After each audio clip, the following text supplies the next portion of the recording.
흥분의 전도 뜻이 뭐예요? 하나의 뉴런 내에서 무슨적 신호로? 정기적 신호로 정보가 이동되는 현상을 흥분의 전도다라고 표현을 했죠. 그죠? 신경세포가 있고 이때 신경세포 중에서 무슨 돌기를 확대시킬 거냐면 축삭돌기만 확대를 좀 시킬 거예요. 됐지? 축삭돌기를 확대를 시키면 세포니까 여기는 무슨 막이 있어요? 세포막이 있지? 이해됐지?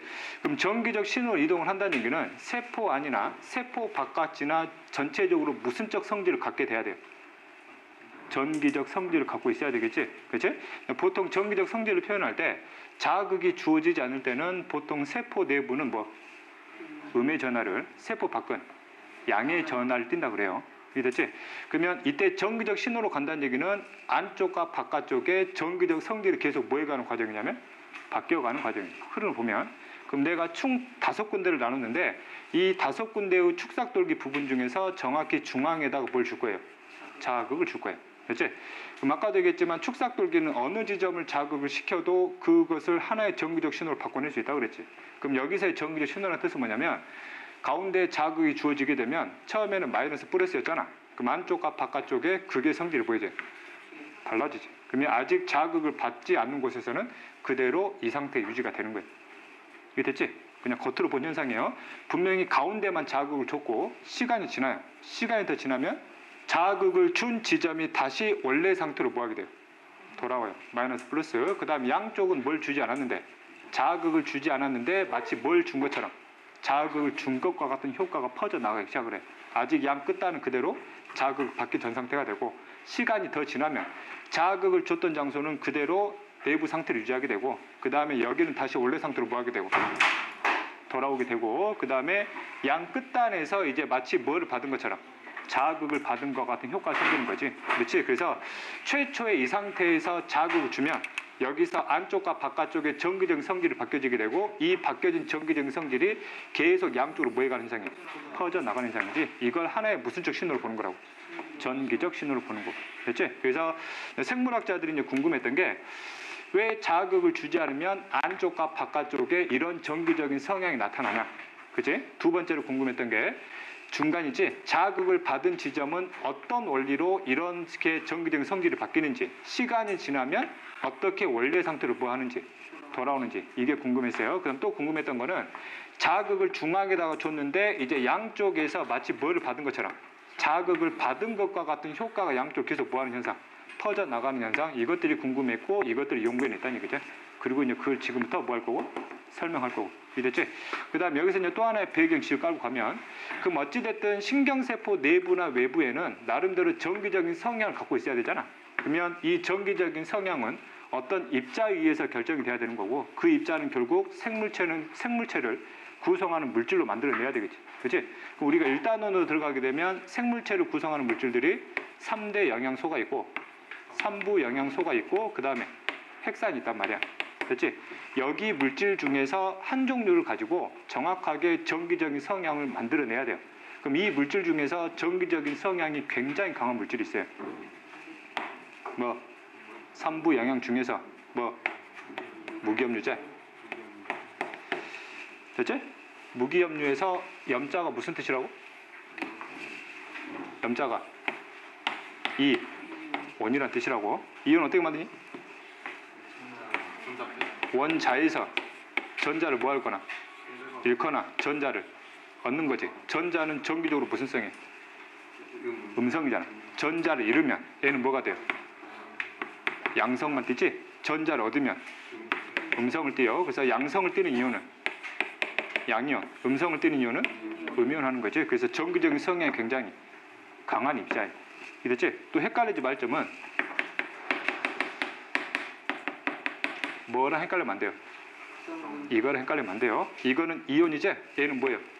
분자지. 얘는 분자 자체가 전기적인 성질을 갖는 거고 이때 극성 분자는 플러스 성질과 마이너스 성질을 같이 갖는 거를 무슨 분자라고 그래요?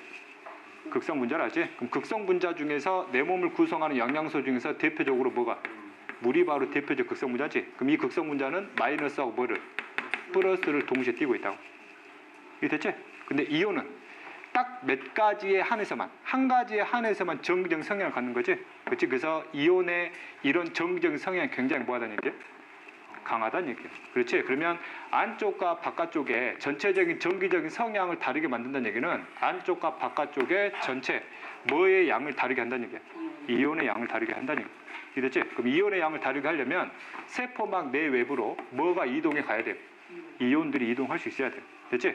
그럼 우리 몸에 존재하는 무기염류, 즉 이온으로 존재하는 이온들이 여러 가지가 있는데 대표적으로 나트륨 이온도 있고 칼륨 이온도 있고 철 이온도 있고 끝났냐? 뭐 칼슘 이온도 있고 등등등 있지? 우리가 배웠던 거예요. 그다음 뭐 구리 이온이라든지 뭐 아이언 이온이라든지 뭐 다양한 게 있어요. 됐지? 그 다음에 이것들은 정기적으로 다 뭘 띠는 거예요? 양성을 띠는 전부 다 무슨 이온들이에요? 양이온들이지? 내 몸에는 무슨 이온도 있어요? 음이온도 있어요. 대표적으로 염소 이온이 있어요. 됐지? 주의할 점은 내 몸에 나트륨이라는 금속이 있는 게 아니라 나트륨이라는 이온이 있는 거예요. 이랬지? 그럼 이것 중에서 전기적인 성향, 특히 신경세포 내에서 전기적인 성향을 만들어내는 두 이온이 바로 뭐냐면 나트륨 이온하고 무슨 이온? 칼륨 이온이 이제 이놈들이 이동해 가면서 안쪽과 바깥쪽의 전기적인 성질을 다르게 만들어요. 이랬지? 그럼 또 하나 배기실가로 가면 현재 여기가 무슨 막이라고 그러냐? 세포막인데 세포막의 성분이 두 가지지. 가장 핵심 물질은 뭐야? 인, 지질이에요. 됐지? 세포막은 단일막이야, 이중막이야? 이거 하나는. 일단 됐잖아. 단일막이지. 단일막은 인지질 분자가 위아래로 몇 개 겹쳐져 있는 구조예요. 몇 개? 두 개 겹쳐 있는 구조잖아. 그래서 몇 지질? 인지질, 몇 중층? 이중층이 무슨 막이라고? 단일막이 있단 말이야. 그래서 그럼 현재 여기 물질이 통과하려면 인지질 분자 사이를 뭐 할 수 있어야 돼요?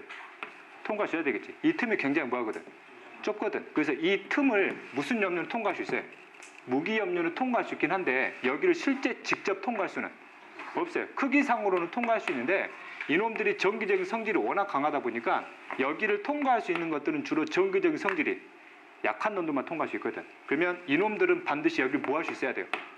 통과할 수 있어야 돼. 그래서 직접 통과를 못하니까 인지질 사이사이에 박혀있는 뭐가 도와준단 말이에요? 단백질들이 도와준다고. 이 단백질들이 있어야 세포 내외부로 물질을 뭐 할 수 있는 거예요? 이동할 수 있는 거지. 그래서 1단원에서 배웠던 개념 중에서 막을 구성하는 단백질들 기능 중에 하나가 필요한 물질을 세포 내외부로 뭐 하는 놈들이 있어요? 출입시키는 기능들을 담당하는 단백질이 있다고 그랬지? 근데 이 단백질들이 아무 물질을 이동시키는 게 아니라 그랬고 단백질들마다 이동시키는 물질의 종류가 전부 다 뭐 해 있다고 그랬어요? 정해져 있다고 그랬지? 그래서 이런 단백질들을 공통적으로 무슨 체 단백질이라고 표현하냐면 운반체 단백질이라고 불러요. 그래서 얘들이 이동시키는 물질의 종류별로 단백질마다 이름들이 있거든. 예를 들면 많이 되지만 단백질은 단백질인데 이놈을 포도당 운반체라고 불렀어요. 그럼 이 단백질의 세포 내외부로 뭐만 이동시킨다는 얘기예요? 포도당만 이동시킨다는 얘기예요. 아미노산 운반체면 아미노산 운반체라고 불러요.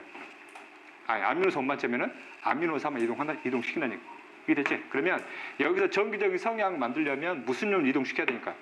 무기염료 이동시켜야 되니까 무기염료 중에서 무슨 이온과 나트륨 이온과 무슨 이온? 칼륨 이온을 전문적으로 이동시켜주는 단백질이 있대요. 이게 됐지? 이때 단백질 종류 몇 종류가 있냐면 세 종류가 있어요. 몇 종류? 세 종류. 이걸 이동시키는 단백질. 첫 번째, 두 이온을 같이 이동시키는 단백질이 있어요. 됐지? 두 번째, 나트륨만 이동시키는 단백질. 세 번째, 칼륨 이온만 이동시키는 단백질. 몇 종류? 세 종류가 역할을 담당해서 내부와 외부의 전기적인 성향을 만들어낸다고. 이게 됐지? 그치? 그래서 축삭돌기 부분 중에서 현재 내가 그림상 여기 박스신 부분 있지? 여기 박스신 부분만 그대로 뭐 해가지고 확대해가지고 해석을 할 거예요. 이게 됐지? 여기가 축삭돌기의 일부를 확대시킨 거고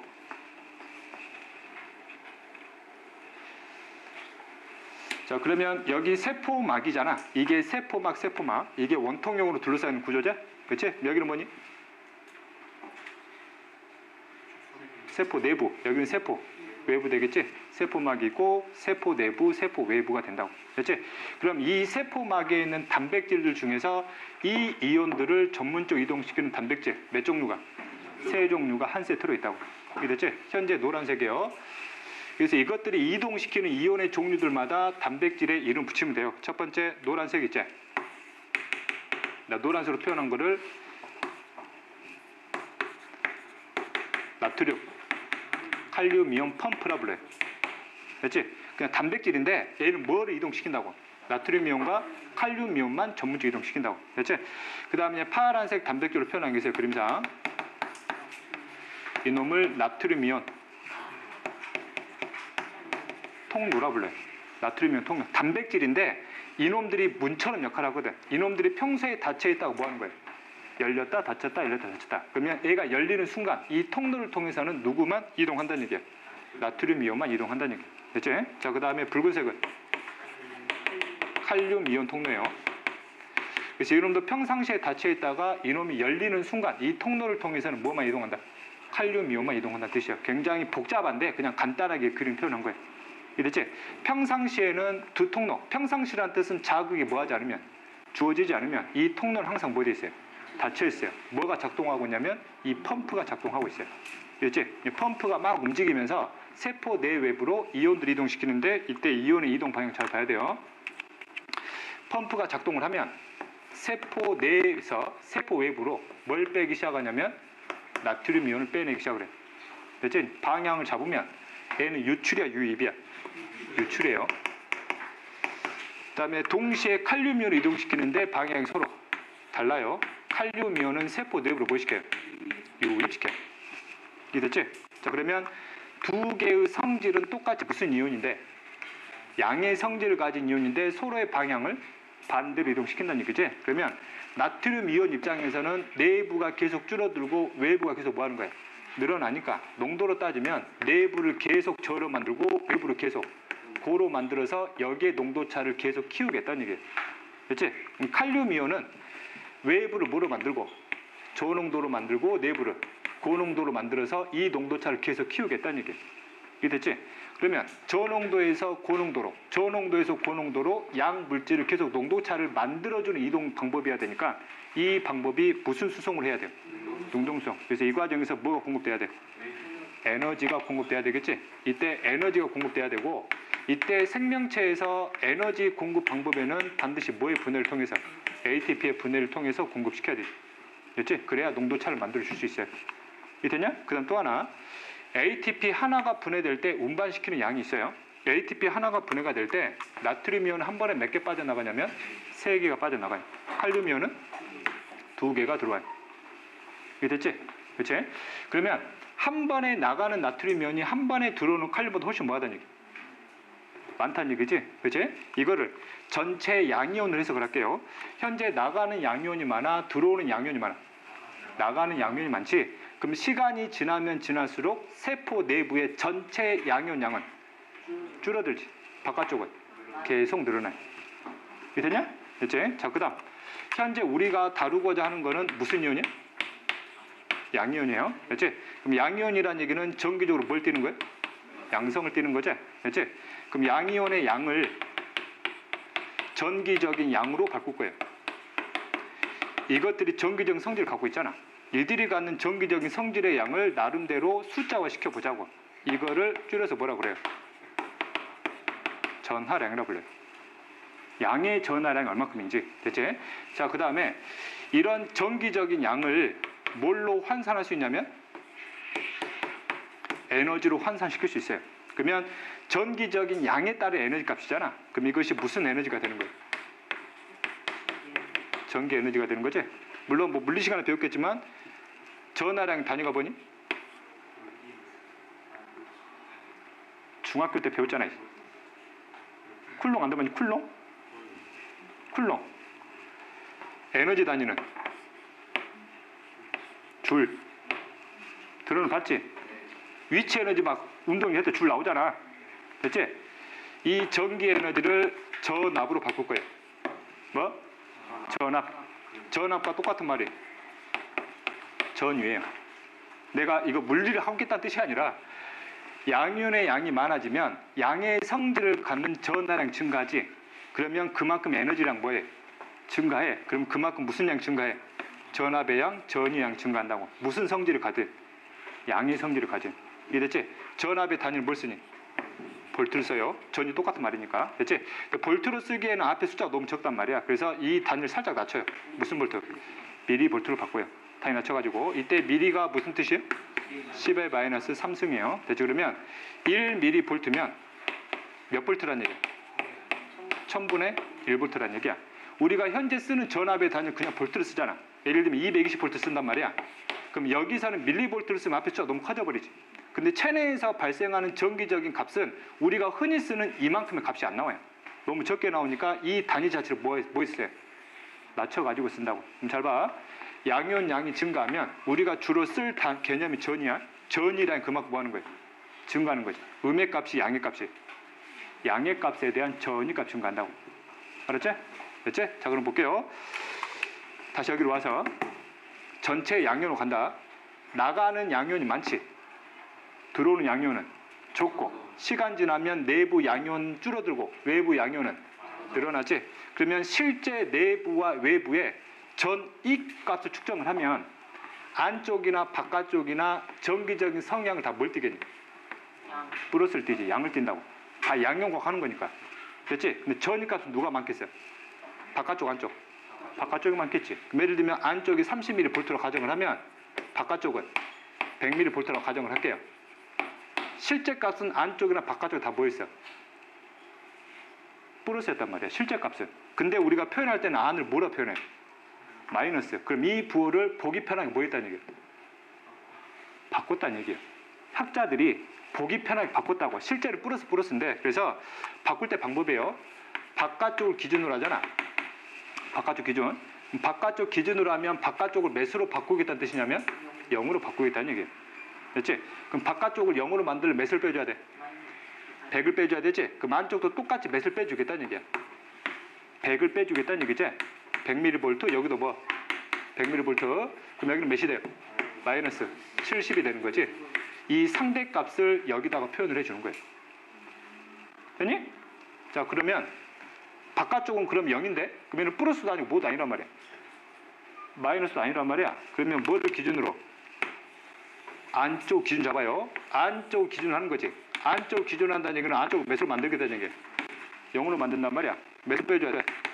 마이너스 30. 그럼 바깥쪽도 이걸 기준으로 몇을 빼줘야 되니까 30 빼줘야 되니까 바깥쪽 몇이 돼요? 플러스 70. 이 상대적인 값을 여기다가 표현을 한다고. 됐어? 그럼 마이너스 실제 값은 무슨 뜻이야? 여기 실제 전이에 대한 전이에 대한 전기적 성질값이 아니라는 얘기지. 바깥쪽보다 안쪽이 전체 전이값이 뭐하다는 얘기야? 낮다는 얘기지. 바깥쪽은 안쪽보다 전체 전이값이 높다는 얘기야. 또 다른 말로는 여기에 전이값이 낮은 이유가 바깥쪽보다 안쪽의 전체 양이온 양이 뭐해서 그래요? 적어서. 여기는 많아서. 그럼 여기서 쓰는 마이너스 플러스라는 얘기는 안쪽과 바깥쪽의 전체 양이온의 양의 차이를 나타내는 거라고. 이랬지? 그럼 반대로 여기가 플러스가 되고 얘가 마이너스가 된다라고 가정을 하면 무슨 뜻이야? 안쪽이 바깥쪽보다 전체 양이온수가 많아졌다는 얘기예요. 바깥쪽은 안쪽보다 상대적 양이온수가 적다는 얘기예요. 둘 다 부호를 쓸 수 없어요. 둘 다 0이래요. 그러면 안쪽과 바깥쪽의 전체 양이온량이 다 똑같다는 뜻이에요. 알았지? 됐지? 그래서 자극이 주어지기 전에는 나트륨 칼륨 펌프에 의해서 이런 전이차를 만들어서 상대적인 값이 이런 상태가 되는 거고, 그래서 우리가 보통 표현할 때 이제 안쪽을 뭐라 표현해? 마이너스, 바깥쪽 플러스. 그래서 이 상태를 우리가 무슨 상태로 부르냐면 붕극 상태라 불러요. 상대적으로 안쪽이 마이너스, 바깥쪽은 플러스가 돼서 극이 뭐해졌다? 나눠졌다. 그럼 붕극 상태를 만든 주 원인이 뭐야? 뭐 때문이야? 전체 양이온의 차이가 만들어서 그렇지. 그 짓거리 누가 있냐고? 펌프가 있잖아. 그렇지? 그래서 무슨 펌프 때문에? 나트륨 칼륨 펌프 때문에 안쪽과 바깥쪽의 전체 양이온의 차이를 만든 거지. 어떻게 만들었니? 나트륨이 몇 개 나갈 때? 3개 나갈 때 칼륨 이온을 몇 개를 집어넣거든? 2개를 집어넣거든. 그래서 이런 붕극 상태를 만들어줬다고. 됐지? 그 다음에 세부적인 영향력 2가지가 더 있어요. 자, 다음 붕극 상태를 유지하는 두 번째 내용을 좀 설명을 하겠습니다. 자, 방금 설명을 했듯이 나트륨 칼륨 이온 펌프에 의해서요, 나트륨이 나가게 되죠. 나트륨 이온의 입장이죠. 나트륨 이온의 입장에서는 세포 외부의 농도가 고농도가 되고요, 상대적으로 내부 농도는 저농도가 되게 됩니다. 그러면 농도가 높은 데서 농도가 낮은 것으로 나트륨 이온은, 즉 세포 내부로 유입되려는 그럼 확산의 현상이 일어나려고 그러고요. 그 다음에 칼륨 입장에서는 내부가 고농도고 외부가 저농도니까 칼륨 이온은 오히려 안에서 밖으로 확산으로 나가려는 현상이 만들어집니다. 그런데 이온들 자체는 세포막을 직접 통과하기는 굉장히 어렵다 그랬고, 그래서 이 이온의 이동에는 반드시 통로라는 단백질이 필요하다 그랬죠. 그래서 그 통로가 나트륨 이온 통로하고 그다음 칼륨 이온 통로가 있다 그랬고, 그래서 이 통로가 완전히 열리지 않는 이상은 이 이온들이 확산을 통해서 세포 내외부로 자유자재로 움직일 수는 없다는 얘기죠. 그렇죠? 그럼 현재 나트륨 통로는 완전히 닫혀 있는데 현재 칼륨 이온의 통로를 보면 선생님이 그림상 살짝 열려져 있는 그림을 표현을 했습니다. 됐죠? 그러면 살짝 열리면 이때 칼륨 이온의 일부가 극히 일부가 세포 외부로 살짝 뭐 될 수 있냐면 유출될 수 있어요. 됐죠? 그래서 현재 세포 내부의 전체 양이온 수가 일부 칼륨 이온이 유출되기 때문에 더더욱 양이온 양은 더 줄어들게 되는 거고, 그럼 상대적으로 내부의 전체 전위값은 외부보다 상대적으로 더 낮아질 수밖에 없는 거죠. 그것이 둥극 상태를 유지하는 두 번째 원리가 되는 겁니다. 정리하면 두 번째, 일부 칼륨 이온이 뭐 되기 때문에 유출되기 때문이다 라고 해석하면 됩니다. 됐죠? 그 다음에 세 번째 원인 설명 좀 하겠습니다. 자, 현재 세포 내부는 다양한 물질 대사가 일어나기 때문에요. 예를 들면 내가 축삭돌기라 가정을 하면 얘가 세포 내부가 되면 다양한 물질 대사에 관여하는 뭐가 존재하고 있어야 돼요. 단백질들이 존재하고 있어야 되겠죠. 물론 이러한 단백질들은 세포 안에도 있어야 되고 세포 밖에도 있어야 돼요. 여러 가지 물질 대사도 다 담당을 해야 되기 때문에, 그리고 이러한 단백질들이 이와 같은 세포 내액이나 조직액에 녹아들려면, 즉 주용매인 물에 뭐 할 수 있는 성질을 가져야 되냐면 녹을 수 있는 성질을 가져야 됩니다. 그러면 물에 녹는다는 뜻은 화학적으로 물과 굉장히 친하다는 얘기고, 물은 분명히 얘기했지만 전기적인 성질을 가진 극성 분자라고 그랬죠. 단백질도 마찬가지로 전기적인 성질을 가져야지만이 물과 제대로 섞여서 녹아 들어갈 수 있다는 얘기입니다. 그래서 대다수의 단백질들은 체내에 녹아 들어갈 때 극성의 성질을 띠게 되는 거죠. 그러면 극성 분자라는 얘기는 전기적인 성질, 양극의 성질을 같이 갖는 분자들이 많은데, 특히 단백질은 플러스보다는 뭐의 성질을 훨씬 강하게 존재하고 있냐면 마이너스의 성질을 훨씬 많이 갖고 있어요. 훨씬 강하게 갖고 있다는 얘기입니다. 그렇죠? 그래서 현재 세포 내부의 단백질도 있고 세포 외부의 단백질도 있어요. 이놈들도 전체적으로 음전화를 띠긴 하는데 여기는 공간이 좁고요, 여기는 공간이 넓죠. 그래서 같은 공간 안에 여기는 단백질들이 많이 퍼져 있기 때문에 같은 공간 안에 단백질량이 적은 반면에 여기는 동일한 공간 안에 단백질량이 굉장히 많이 밀집되어 있습니다. 그러면 내부에 음전화를 띠는 단백질 때문에 전기적으로 세포 내부가 외부보다 무슨 전하를 갖게 해주는, 음전화를 갖게 해주는 성질을 더 강하게 만들어준다는 얘기죠. 그게 바로 붕극 상태를 유지하는 세 번째 이유가 되는 겁니다. 세 번째로 정리하면 세포 내 단백질들이 주로 무슨 전하를 띠기 때문에? 음의 전하를 띠기 때문이죠. 됐죠? 이게 붕극 상태를 유지하는 세 가지 내용이 됩니다. 물론 붕극 상태를 유지하는 가장 핵심의 원인은 바로 뭐예요? 펌프가 되는 거죠. 되셨죠? 됐죠? 현재 이 상태는 우리가 자극이 주어지지 않는 상태고, 여기다가 이제 뭘 줄 거냐면 자극을 줄 겁니다. 그럼 자극을 주게 되면 드디어 닫혀있던 뭐가 열리기 시작을 하냐면 나트륨 이온 통로와 칼륨 이온 통로가 열리기 시작하죠. 여기다가 이제 자극을 줄 건데요. 이때 자극을 주면 통로가 반응을 하게 되는데, 이때 두 통로가 동시에 열리고 닫히는 게 아니라 열리는 순서가 정해져 있어요. 됐죠? 그럼 두 통로 중에서 나트륨 이온 통로가 먼저 열립니다. 이게 먼저 열리고 이게 닫힐 때쯤에 이놈이 뭐 하기 시작을 하냐면 열리기 시작하는 거죠. 됐죠? 그래서 이게 열리고 이게 닫힐 때쯤에 칼륨 이온 통로가 열리고 그 다음에 닫히게 된다는 얘기죠. 그럼 시점상 두 통로가 동시에 열려있는 시점도 있을 거란 얘기죠. 됐죠? 반드시 순서 좀 기억하세요. 됐죠? 그 다음에 나트륨 이온 통로가 가장 먼저 열리는데 이게 완전히 열려 제껴야 칼륨 이온도 나중에 열릴 수 있는 거예요. 이놈들이 완전히 열려 제끼지 않으면 이 칼륨 이온 통로는 그 뒤에 반응해 주지를 않아요. 즉 뭐하지 않는다? 열리지 않는다니. 이게 됐죠? 그럼 자극의 세기가 너무 약하면 이놈들이 살짝 열리다 닫혀버리거든. 그럼 칼륨 이온 통로는 그 상태를 그대로 유지하는 거예요. 됐죠? 이렇게. 여기다 이제 자극을 빵 주면, 그 전에, 그럼 여기는 분명히 붕극 상태의 상황이니까 나트륨 이온과 칼륨 이온 농도를 보면 나트륨 이온은 외부가 고농도였고 내부가 저농도의 상태였죠. 그렇죠? 그 다음에 칼륨 이온 입장에서는 내부가 뭐였고 고농도였고 외부가 저농도였습니다. 됐죠? 여기다가 이제 자극을 주게 되면 이때 자극은 나트륨 이온 통로를 완전 열어 제낄 만한 자극이 돼야 되는 거예요. 그래서 그림처럼 이와 같이 열리게 되면 이제 나트륨 통로가 열리면서 여기는 뭐만 이동하는 거예요? 나트륨 이온이 이동하겠지. 그러면 농도가 높은 데서 낮은 곳으로 나트륨 이온들이 엄청난 속도로 뭐하기 시작하냐면 들어오기 시작을 합니다. 그렇죠? 그래서 이 과정에서 나트륨들이 유입된다고 표현을 하는 거고요. 이때의 원리는 농도가 높은 데서 낮은 곳으로 들어오니까 이때의 원리는 뭐다 표현하면 되는 거냐면 확산이다 표현하면 되겠습니다. 그럼 확산의 과정에서 들어올 때는 에너지의 소비는 일어나지 않는다. 즉 ATP를 여기서는 소비시킬 필요가 없다는 얘기입니다. 되셨죠? 자, 그 다음에 또 하나 봐야 될 거는 확산을 통해 들어오는 거잖아. 그러면 외부 나트륨 농도는 다시 보이죠? 낮아지고 외부 나트륨 농도는 다시 높아지는데 주의할 점은 분명히 원리가 보이기 때문에 확산이기 때문에 내부의 나트륨 농도가 올라가긴 올라가지만 양 바깥쪽과 안쪽에 농도가 서로 똑같을 때까지 이동을 한단 말이야. 그래서 내부의 나트륨 이온의 전체 농도는 외부의 전체 나트륨 이온의 전체 농도를 넘어설 수가 없어요. 알았죠? 그래서 이거 가지고 말장난 칠 수 있어요. 됐죠? 자, 그 다음에 이때 이제 나트륨들이 세포 내부로 들어오게 되면 이제 세포 내부의 양이온수가 다시 증가하게 되는 거지.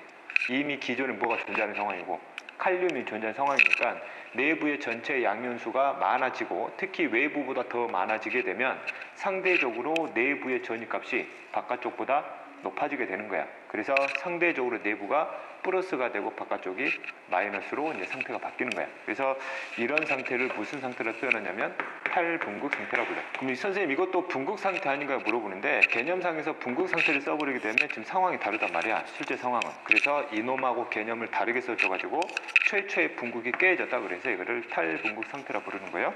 그럼 탈분극 상태가 일어나는 이유가 뭐니? 그러면 그림에서 봤다시피 나트륨 이온이 뭐 되기 때문이다. 나트륨 이온 통로를 통해서 유입되기 때문인 거고요. 원리는 뭐로 보면 되는 거예요? 확산으로 보면 되겠지. 됐지? 자, 그 다음 이때 유입된 나트륨들은 이 자리에 가만히 있지 않아요. 들어오잖아. 들어오게 되면 이놈들이 양쪽으로 뭐 하기 시작을 하냐면 이동을 하기 시작을 합니다. 세포 내에서 이 양쪽으로 이동하는 이 나트륨 이온이 다음 전도에 굉장히 중요한 역할을 하게 돼요. 됐죠? 어쨌든 여기가 탈분극 상태로 보시면 됩니다. 자, 그 다음에 세 번째요. 그럼 이 나트륨 이온 통로가 완전히 열리고 이놈들이 닫힐 때쯤 뭐가 열리기 시작하는 거야? 칼륨 이온 통로 열리기 시작하는 거지. 그럼 칼륨 이온 통로가 열리게 되면 이제 칼륨 이온 입장에서는 내부가 고였고 외부가 저였으니까 이제 칼륨은 나트륨 이온과 반대로 이 통로를 통해서 뭐 되기 시작한다는 얘기죠. 유출되기 시작한다는 얘기지. 마찬가지로 이때 유출될 때는 고에서 저로 이동을 하니까 이때 원리 역시 뭘로 보면 돼요? 확산으로 보면 되는 거지. 역시 에너지 소비는 없는 거고 그럼 이 과정에서는 ATP를 소비시킬 필요가 없는 거지. 다시 한번 확산을 통해 이동을 하니까 칼륨 이온의 농도는 내부는 줄어들고 외부는 늘어나지만 안쪽과 바깥쪽의 전체 농도가 똑같아질 때까지만 이동하는 거지. 그래서 외부 칼륨 이온의 농도가 올라가긴 하는데 내부의 칼륨 이온 농도를 넘어설 수는 없다는 얘기야. 됐지? 자, 그 다음 이미 들어왔던 나트륨 이온들은 양쪽으로 뭐에 가고 있어요? 퍼져나가고 있단 말이야. 그러면 이 지점에서는 다시 내부의 전체 양이온수가 줄어들게 되고 외부의 전체 양이온수는 다시 늘어나게 되는 거지. 그러면 외부의 전체 양이온수가 내부보다 많아지기 시작을 하면 다시 외부의 전위가 내부의 전위보다 뭐해지게 돼? 올라가게 된단 말이야. 그래서 상대적으로 내부는 전체 전위값이 외부보다 낮으니까 마이너스가 되고 바깥쪽 뭐가 되는 거야? 플러스가 되는 거야. 됐지? 그러면 최초의 분극 상태하고 유사한 것처럼 보이긴 한데 여기하고 여기는 지금 상황이 다르단 말이야. 여기는 칼륨 이온 통로가 열린 상태고 여기는 펌프가 작동을 하는 상태니까. 그래서 이놈들은 분극 상태의 개념을 그대로 따주면 안 되고 새로운 개념 써가지고 재분극 상태라 표현하는 거예요. 다시 분극 상태로 돌아가려는 과정이다 라고 보면 되는 거고 원인은 칼륨 이온이 뭐 되기 때문이지? 유출되기 때문이지. 역시 원리는 뭐로 가면 돼요? 확산으로 가면 돼요. 됐지? 자, 그 다음에 시간이 더 지나면 다시 칼륨이온 통로가 닫히게 되고 다시 펌프가 작동을 해주게 되면 다시 원래 상태의 무슨 상태로? 붕극 상태로 다시 돌아오는 이런 주기를 반복한다는 거예요. 됐죠? 그죠? 그 다음 이 과정에서 이때 방향을 좀 유의를 하세요. 됐지? 현재 나트륨 칼륨이온 펌프가 작동을 하면 저기 그림에도 나와 있긴 하지만 이게 작동을 하면 나트륨 이온은 뭐 시켜요? 유출시키고 칼륨 이온은 뭐 시킨단 말이에요? 유입시키지. 근데 이때의 원리는 에너지를 사용하는 무슨 수송이었어요? 능동수송이었지? 그래서 능동수송에 의한 나트륨과 칼륨 이온의 이동 방향과 확산에 의한 나트륨 이온과 칼륨 이온의 이동 방향 서로 헷갈리면 안 된다는 얘기예요. 됐지? 그래서 이 흐름을 잘 보면 되고, 자, 그 다음에 여기서 일어나는 과정을 이제 뭐로 해석을 할 거냐면 그래프로 이제 좀 해석을 할게요. 자, 이제 그래프 해석을 좀 들어가도록 하겠습니다. 자, 일단 현재 x축이 시간이에요. 이때 시간의 단위는 보통 물리에서는 세크를 쓰는데 여기는 세크를 쓰지 않고 미리세크를 쓸 겁니다. 그래서 이때 밀리는 10의 마이너스 3승이라는 뜻이고, 예를 들면 1ms라 그러면 이걸 세크로 환산하잖아. 초로 환산하게 되면 1000분의 1초란 뜻이에요. 됐죠? 그래서 아까 자국이 주어지고 탈분국, 재분국, 분국 상태로 돌아올 때까지가 1000분의 1초, 1000분의 2초, 1000분의 3초로 해석을 할 만큼 굉장히 속도가 빠르다는 얘기예요. 됐죠? 자, 그 다음에 현재 Y축인데 이때 Y축에다가 상황에 따른 전위값의 변화를 여기다가 지금 표현을 할 거예요. 됐죠? 이때 전위의 단위는 우리가 뭘 쓴다고 그랬어요? 미리볼트를 쓴다고 표현을 했고요. 됐죠? 이때 이제 여기다가 막을 써준 이유가 세포막 내외부의 전체적인 전위 차이를 여기다가 표현을 할 거기 때문에 막전이다라고 표현을 했어요. 됐죠?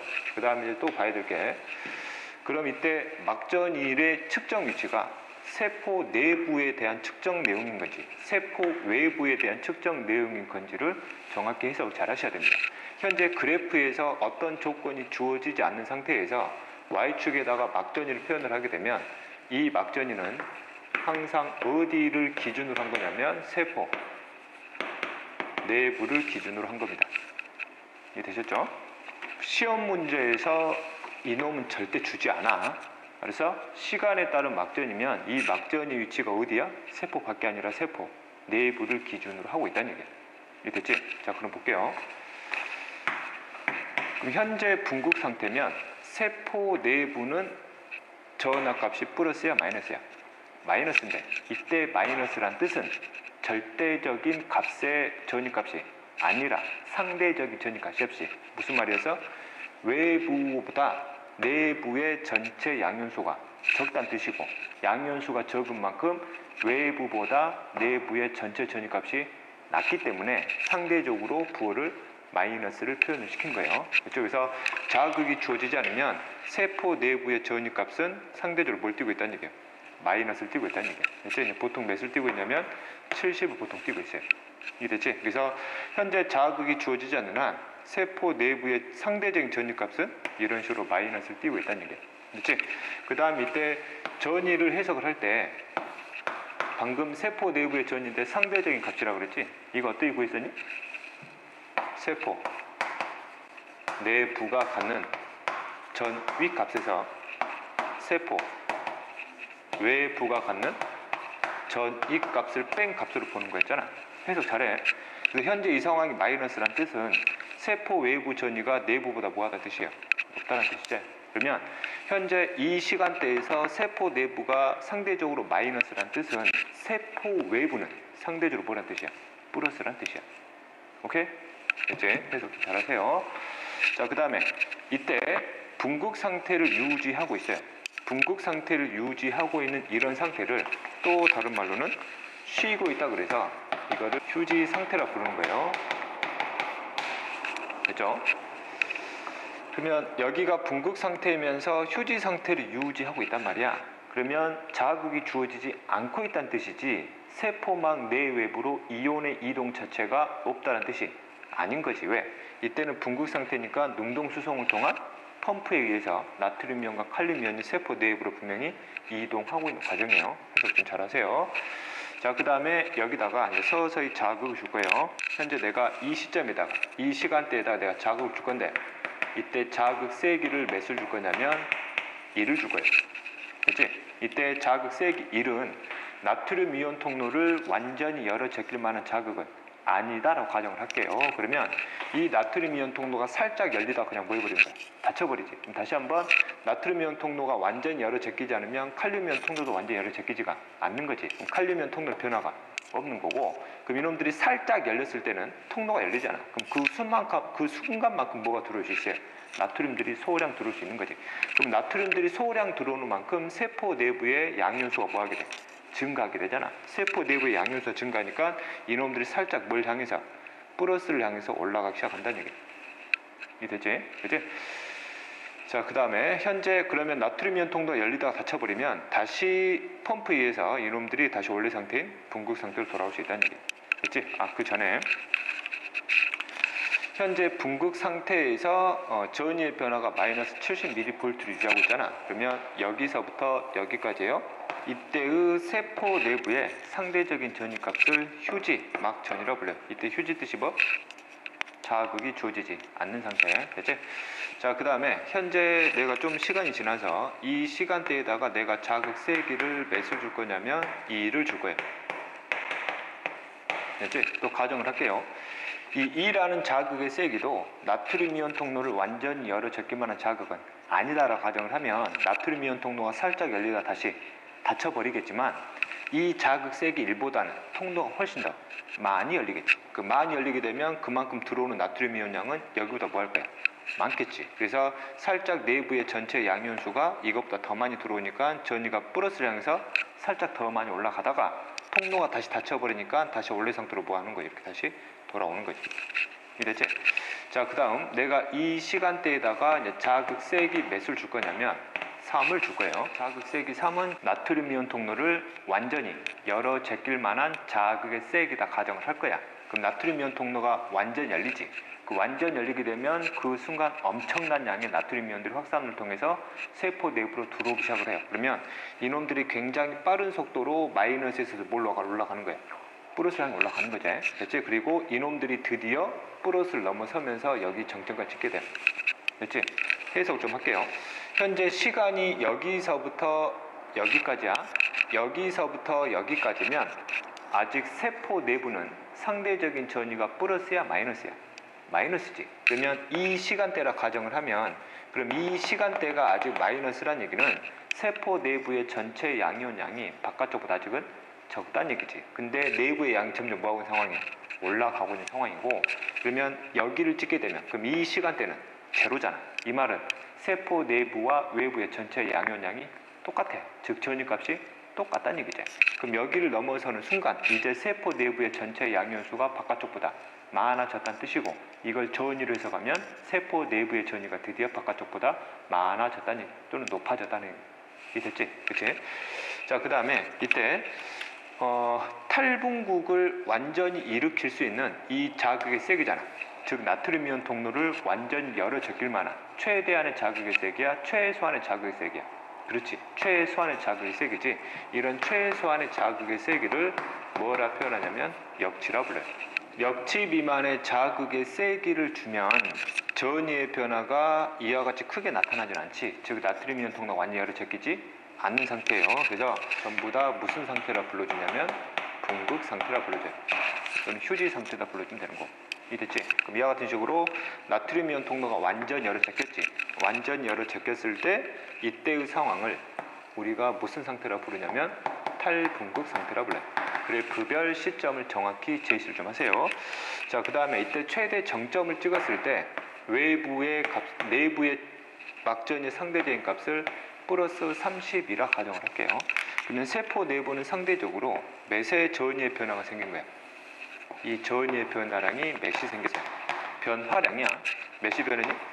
100mV가 변했지. 됐지? 그럴 수 있겠지? 나중에 설명하겠지만 이때 탈분국 상태의 과정에서 생기는 이 전위의 변화량을 새로운 개념으로 이거를 무슨 전위라 표현하냐면 활동 전위라 불러줄 거예요. 그렇지? 활동전이 특징들이 있어요. 그렇지? 그 다음 주의할 점이야. 그럼 역치 미만의 자극의 세기에서도 뭐의 변화는 생길 수 있어? 전 위의 변화는 생길 수 있잖아. 근데 이때 생기는 전 위의 변화는 활동전이라 표현하지 않아요. 오케이? 자, 그 다음에 이제 탈분구 상태가 됐고, 이제 나트륨 통로가 이제 서서히 닫히기 시작을 하고, 그러면 칼륨이온 통로가 뭐 하게 돼? 열리게 되는 거지. 그러면 칼륨이온이 이제 세포 외부로 뭐 하게 돼? 나가게 되지. 그럼 이미 들어왔던 나트륨 이온들은 그 지점에서 세포 내부에서 양쪽으로 퍼져 나가는 과정이고, 그럼 그 지점에서의 전체 양이온 양이 다시 줄어들게 되지. 그러면 세포 내부의 전이값이 외부보다 상대적으로 낮아지기 시작을 하게 되는 거고, 그래서 그래프가 뭘 향해서? 마이너스를 향해서 이렇게 내려오는 거지. 자, 그 다음 이때 전이가 내려올 때 이놈들이 최초의 휴지 상태보다, 휴지막 전이보다 살짝 더 아래로 떨어져서 그 다음에 다시 분극 상태로 이렇게 회복되는 과정이에요. 그럼 시점상 여기서부터 여기까지는 무슨 상태라 보면 되는 거예요? 분극 상태라 보면 되는 거예요. 됐지? 그리고 다시 무슨 상태? 분극 상태다라고 보면 되는 거예요. 됐니? 자, 그 다음 현재 재분구 후반대예요. 재분구 후반대 현재 이 지점이 휴지 막전이보다 더 떨어진 상태지. 그래서 이 지점을 무슨 상태라 부르냐면 과분극 상태라 불러요. 됐지? 그럼 과분극 상태는 휴지 상태보다, 즉 분극 상태보다 세포 내부의 전체 전유값이 훨씬 더 낮아지는 상태, 즉 양이온수가 훨씬 더 적은 상태로 보면 되는 거지. 그렇지? 이렇게 해서 해석을 하면 돼요. 자, 그 다음 또 하나 볼게요. 활동 전이가 일어나려면 반드시 무슨 극 상태가 일어나야 돼? 탈분극 상태가 일어나야 되고, 탈분극 상태가 일어나려면 세포 내부로 반드시 뭐가 들어와줘야 돼요? 나트륨 이온이 들어와줘야 뭐가 발생하는 거예요? 활동 전이가 발생하는 거예요. 오케이? 활동 전이, 즉 이때의 전이의 변화는 나트륨의 유입과 관련되어 있다고. 이해됐지? 그렇지? 자, 그 다음에 이 과정을 시점에 따라서 이온의 이동을 가지고 이제 한번 또 다른 그래프를 가지고 좀 해석을 좀 할게요. 자, 보겠습니다. 현재 시간에 따른 뭐의 변화를 살펴볼 거냐면 이온의 이동량을 이 그래프에다 표현을 할 건데, 이 이온이라 하게 되면 당연히 두 종류를 의미하겠지. 무슨 이온하고? 나트륨 이온하고 무슨 이온? 칼륨 이온이 이동할 것이고, 이때 세포 내외부로 이동해요. 세포 내외부로 이동하는 방법이 두 가지 방법이 있는데, 펌프를 통한 능동 수송, 그 다음 통로를 통한 확산이란 말이야. 그럼 이때의 이동량은 정확하게 뭐에 의한 이동량만 살펴볼 거냐면 확산에 의한 이동량만 여기다가 표현을 할 거야. 그러면 그림상 여기서부터 여기까지는 무슨 상태란 말이야? 분극 상태란 말이지. 그럼 분극 상태면 현재 이 전이의 변화가 없다고 가정을 하고, 이 두 이온들은 무슨 수송으로?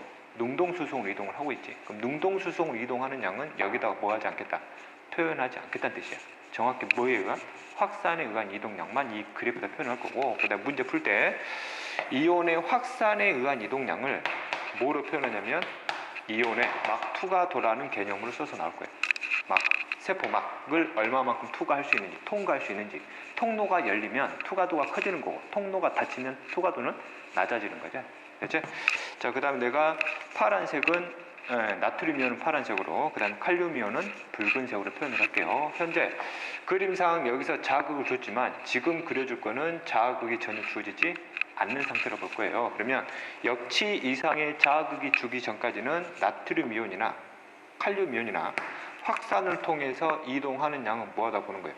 없다라고 보는 거지. 단 주의할 점, 또 강조하지만 분극 상태니까 나트륨 이온과 칼륨 이온은 능동 수송으로 이동을 하고 있어요. 그렇죠?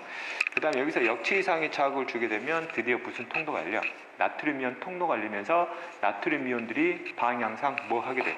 유입되기 시작을 하지. 방향 잘 잡으세요. 그러면 통로가 닫혀 있다가 열린단 말이야. 그럼 통로가 점점 뭐해져? 벌어지지. 그럼 통로의 틈이 점점 커진단 말이야. 그럼 통로의 틈이 커지면 시간당 들어오는 나트륨의 이동량이 뭐해지겠니? 많아지겠지. 그래서 이놈들이 이런 식으로 이동량이 점점 증가하게 돼요. 됐죠? 이렇게. 그럼 이거는 나트륨의 무슨 양으로 보면 되는 거예요? 유입량으로 보면 되는 거예요. 됐죠? 그럼 이때 최대 정점을 찍었어요. 그럼 최대 정점을 찍었다는 얘기는 유입량이 최대란 얘기지. 그 말은 나트륨 이온 통로가 최대로 열려 있다는 얘기야. 그럼 이때 유입량이 다시 뭐이기 시작하냐면 감소하기 시작을 해요. 감소하고 있다는 얘기는 나트륨 이온 통로가 다시 뭐 하고 있는 거야? 닫히고 있는 거지. 그러면 유입량이 점점 뭐예요? 감소하면서 완전히 닫히면 확산을 통한 이동량이 다시 제로로 떨어진다. 이 그래프 볼 때 그래프가 올라가다가 내려가니까 이놈들이 유입되다가 유출되네 이렇게 해석한단 말이야. 절대 그러면 안 돼요. 유입량이 점점 뭐하다가 증가하다가 유입량이 점점 감소하고 있는 상태를 보면 되는 거고, 또 하나 활동 전이의 최대 정점을 찍었을 때야, 전이의 변화를 최대 정점을 찍었을 때 유입량의 최대 정점하고 맞지는 않지. 그리고 나트륨이 유입이 될 때 살짝 재분구 초반까지 들어간다는 얘기. 됐지? 그래프 좀 잘 보세요.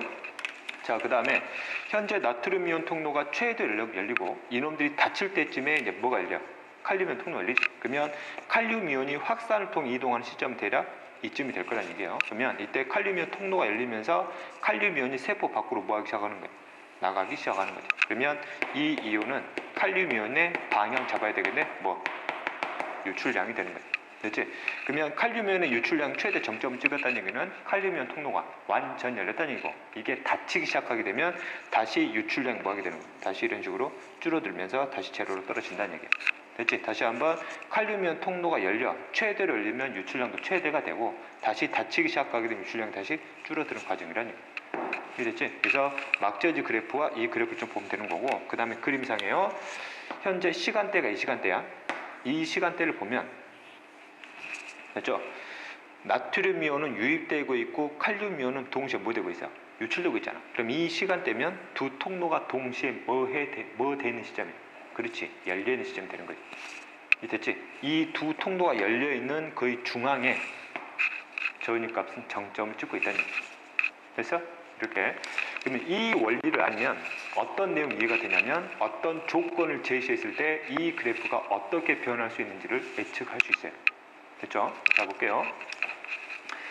역치 이상의 자극을 줬어요. 역치 이상의 자극을 주면 이때 조건을 줄게요. 나트륨 이온 통로는 반응하지 않는데 칼륨 이온 통로만 반응했다 가정을 할게요. 그래서 그럼 역치 이상 자극을 주면 나트륨 이온 통로가 열리지 않으니까 나트륨 이온은 뭐 되지 않단 말이야. 유입되지 않지. 그러면 칼륨 이온 통로가 대략 이 시점에서 열리잖아. 그럼 이때까지는 무슨 상태 유지하고 있는 거예요? 분극상 유지하고 있다가 이때 칼륨 이온 통로가 열려버리면 칼륨 이온이 바로 뭐 돼버려? 나가버리잖아. 그럼 내부의 양윤수가 휴지 상태에서 더 떨어져 버리겠지. 그렇지? 그러면 분극 상태에서 바로 무슨 국 상태로 가버리는 거야? 과분극 상태로 가버리는 거야. 그렇지? 또 하나, 역치 이상의 자극을 줬는데 나트륨 이온 통로는 열렸어요. 근데 칼륨 이온 통로가 열리지 않는데 정상적으로 나트륨 이온 통로는 열리고 닫혔는데 칼륨 이온 통로가 열리지 않아. 그럼 볼게요.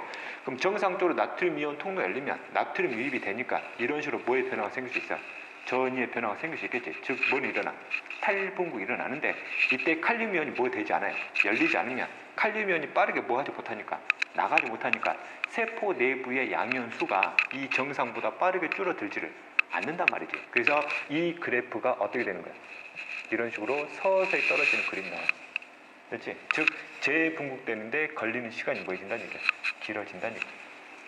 그니 이제 그때 상황은 펌프에 의해서만 외부와 내부의 양이온량을 다시 조절해야 되기 때문에 유출에 의한 양이 없게 되면 재분극이 일어나는데 걸리는 시간이 굉장히 느려진다. 오케이? 됐지? 자, 그 다음에 역치 이상의 자극을 준 상태예요.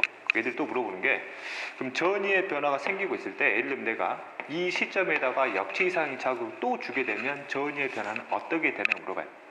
볼게요. 역치 이상의 자극을 주고 탈분극 진행되고 재분극이 다 끝날 때까지는 이 시간대에서는 어떤 자극에도 절대 반응하지 않아요. 오케이? 됐지? 그러면 새로운 전이의 변화를 다시 일으키려면 이 지점에다가 이 시간대가 아닌 이 이후의 시간에다가 역치 이상의 자극을 줘야 이와 같은 그래프가 또 나올 수 있다는 얘기예요. 오케이? 그렇지? 이렇게 내가 이 시간대요. 이 시간대에다 역시 자극을 줄 거예요. 이때 자극 세기를 몇을 줄 거냐면 4를 줄 거예요. 그럼 당연히 이 자극의 세기가 3보다 크니까 역치보다 자극 세기가 더 커졌지. 그럼 나트륨 이온 통로를 당연히 완전 열을 제낄 수 있겠네. 그렇지? 자, 그 다음에 이거하고 이제 비교를 할게요. 현재 여기서부터 여기까지, 여기서부터 즉 탈분극이 진행돼서 다시 분극 상태로 최초로 돌아올 때까지 걸린 시간을 몇 미리세컨 걸렸다 가정을 할 거냐면 3미리세컨 걸렸다 가정을 할게요. 그렇지? 자, 그 다음 역치 이상의 자극의 세기를 이것보다 좀 더 강하게 줘놓고 역시 동일한 시간대로 볼게요. 동일한 시간 동안에 어떤 전위의 변화가 생기는지를 살펴볼게요.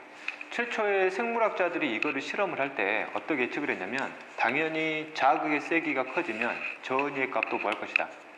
이때 전위의 변화량이 더 커질 것이다 라고 예측을 했는데 실험 결과는 좀 색다르게 나와요. 됐죠? 이거는 그냥 여러분들이 현상이니까 뭐 해야 돼? 그냥 받아들이셔야 됩니다. 그러면 그래프의 변화가 이런 식으로 나타납니다. 됐죠? 그러면 그래프의 변화 양식을 너희들이 비교해서 그 차이점을 이해하면 되는 거야. 해볼게요. 이 현상은 다시 한번 얘기하지만 그대로 받아들이세요. 됐죠? 역치 이상의 자극의 세기를 늘리면 됐죠? 이때 전위의 변화가 똑같은 전위의 변화가 일어나는데 여기는 같은 시간당 한 번 일어났는데 여기는 같은 시간당 몇 번 일어나요? 2번 일어나요. 이해됐어? 그러면 그 말은 이 그림에서 자극세기 3에 대해서는 3ms 동안 이게 한 번 돌았단 말이야. 그럼 자극세기 4에 대해서는 3ms 동안 이 주기가 2번 돌아버렸다는 얘기지. 이해됐니? 그럼 다시 이쪽으로 오면 그럼 축삭돌기에서 자극의 세기, 즉 역치 이상의 자극의 세기는 뭘로 구분한다는 얘기야? 시간당 발생하는 전위의 변화량의 횟수로 구분한다는 얘기야. 그럼 볼게요. 그러면 여기서 일어나는 전위의 변화나 여기서 일어나는 전위의 변화, 여기서 일어나는 전위의 변화량은 뭐예요? 똑같지? 그래서 활동 전위의 또 다른 특징이 나오는 거예요. 활동 전위는 자극 세기하고 상관없이 이 변화량 자체는 뭐예요? 똑같은데 자극 세기가 증가하면 같은 시간당 활동 전위 발생 횟수를 늘린다고. 됐지? 그럼 우리가 여기에다 자극을 준 지점은 지금 신경세포의 분명히 축삭돌기제. 그럼 축삭돌기에서 자극의 세기를 구분하는 방법은 전위의 변화량 가지고 구분하는 게 아니라 시간당 발생하는 활동 전위의 발생 횟수로 구분하게 된다고. 그래서 또 주의할 점, 이거는 분명히 역치 이상이었지. 그럼 역치 미만의 자극의 세기에서는 자극 세기가 증가하면 전위 변화량이 뭐하고 있어요? 커지고 있단 말이에요. 그래서 근데 이 전위의 변화량은 우리가 무슨 전위를 인정하지 않았던 거고 활동 전위를 인정하지 않았던 거예요. 그래서 근데 활동 전위가 발생할 수 있는 역치 이상의 자극을 주면 자극 세기는 이 크기가 아니라 횟수로 결정한다고. 이해됐니? 그래서 이 내용들을 여러분들이 좀 정리를 잘 해두세요. 오케이. 자, 그럼 다시 앞으로 돌아와서 다시 한번 내용을 살펴보게 되면요. 우리는 축삭돌기 지점을 확대시켜서 특정 지점을 확대한 내용을 보여주고 있었습니다. 그럼 현재 다시 한번 해석을 하면 여기는 자극이 주어지기 전이죠. 내부가 마이너스, 바깥쪽이 플러스. 다시 한번 마이너스 플러스라는 전위값은 절대값이 아니라 상대적인 값이다. 어찌됐든 이때의 상태를 무슨 상태? 분극 상태라 불렀고요. 그 다음 자극이 주니까 내부가 플러스, 외부가 마이너스로 바뀌었네요. 그 말은 나트륨 이온이 통로를 통해서 세포 내부로 들어왔고 이래서 내부의 전체 양이온수가 외부보다 많아져서 내부의 전위값이 바깥쪽보다 높아진 상태가 되는 거니까 이때가 탈분 상태였고요. 그 다음에 나트륨 이온 통로가 닫히고 칼륨 이온 통로가 빠져나가는 과정이 되는 거죠. 그러면 이때 들어왔던 나트륨 이온들은 양쪽으로 퍼져나가게 되고 기존의 칼륨 이온들이 빠져나가니까 내부의 양이온수는 다시 줄어들게 되는 거죠. 외부보다. 그래서 내부의 전위값이 바깥쪽보다 낮아지게 되는 재분구 상태가 되는 거고요. 자, 그 다음 현재 다시 두 통로가 닫히고 펌프가 작동을 해서 다시 무슨 상태? 분구 상태로 돌아오는 이 지점만을 우리가 원리를 배웠습니다. 이제 다음 시간에 이제 뭘 다룰 거냐면 여기를 통해서 분명히 자극은 여기다가 줬는데 양쪽에서 탈분극들이 지속적으로 뭐 하는 거죠? 퍼져나가는 원리들을 이제 다음 시간에 다루도록 하겠습니다. 이해되셨죠? 그래서 오늘 수업은 여기까지 해서 마무리하도록 하겠습니다. 고생하셨습니다.